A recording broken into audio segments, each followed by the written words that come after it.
Selamünaleyküm. Hayırlı günler. Hayırlı günler hocam. Hoş geldiniz. Hoş geldiniz. Çok şükür hoş geldiniz. Allah razı olsun. Hoş bulduk. Ne kadar korona süreci de olsa bizleri bir araya getiren Allah'a emanet. Allah razı olsun. Amin. Genç Yeşilay ile ilgili nasıl çalışmalar yapıyorsunuz? Hocam biz öncelikle bizim çalışma alanımız üniversitenin içiyle olmakla birlikte dışarıdaki Yeşilay'la bağlantı halinde dışarıdaki faaliyetleri de sürdürmeye çalışıyoruz. Şu an pandemi sürecinden dolayı üniversitemiz kapalıdır. Kapalı olduğu için arkadaşlarımızla sosyal medya üzerinden Toplumun meselelerine duçar meseleleriyle ilgili ilgilenmek adına bazı çalışmalar yapıyoruz. Biz daha önce Yeşilay Batman Şubesi'ni ziyaret ettik. Bugün de Batman Üniversitesi Genç Yeşilay'ı ziyaret etmek istedik. Pandemi sürecinden dolayı şu anda telefon, tablet, bilgisayar kullanımı eski zamanlara nazaran daha da artmıştır.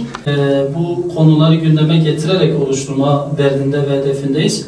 İnşallah bizler yani toplumun bu meselesine eğilerek Batman'daki gençlerimizin bu sıkıntılardan kurtulabilmesi için elimizden geleni yapacağız.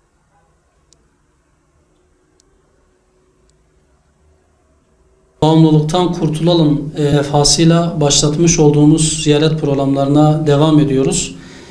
Bugün de Genç Yeşilay'ı ziyaret ettik. Gençlerimizle bir araya geldik. Onların fikir ve düşüncelerinden istifade ettik.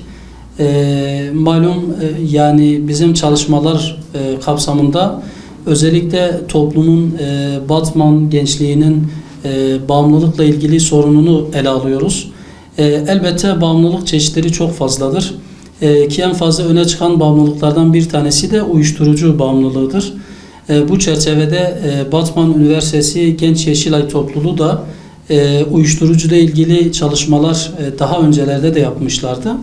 Biz de bu çalışmalarının neticelerini öğrenmek adına ziyaretimizi gerçekleştirdik.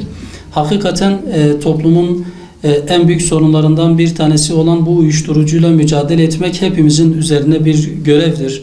Çünkü bireysel olarak değerlendirilmemesi gerekmektedir. Bu meseleyi de toplumsal olarak ele almalıyız. Bu mücadele esnasında elbette hastaya görev düştüğü gibi çevresine de görev düşmesi lazım.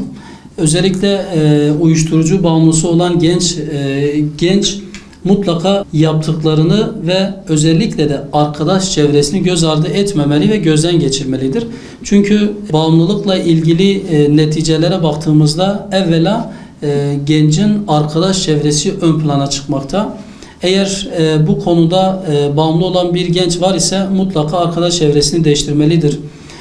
Çünkü gerçekten burada bununla mücadele etmek için o gencimizin de atması gereken adımları vardır.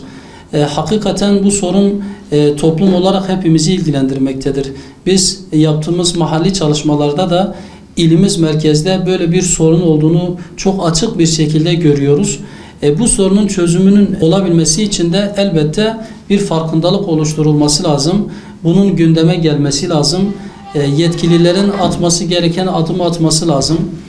Çünkü bu konuda özellikle yetkililer uyuşturucuyla mücadele bir politika haline getirmesi lazım. Bu çerçevede yaklaşılırsa inanıyorum ki sorun daha kısa bir şekilde, daha hızlı bir biçimde çözülecektir. Biz de Hüdapar Batman Merkez İlçe Başkanlığı olarak bu çerçevede yapmamız gerekenleri, atmamız gereken adımları atmaya devam edeceğiz. Özellikle gençliğimizin geleceğini çalan, nesli ifsada sürükleyen, değerlerinden uzaklaştıran bu uyuşturucu illetinin toplum arasından kalkması için inşallah imkanlarımız ve gücümüz nispetince yapılması gerekenleri yapacağız.